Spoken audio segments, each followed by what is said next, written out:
face locked onto the phone.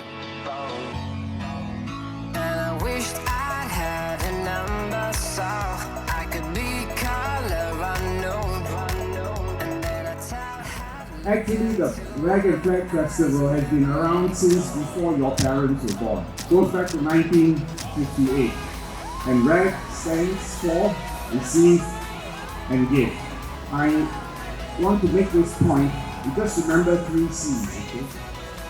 Collective, creativity, and compassion. And that's what you see here today.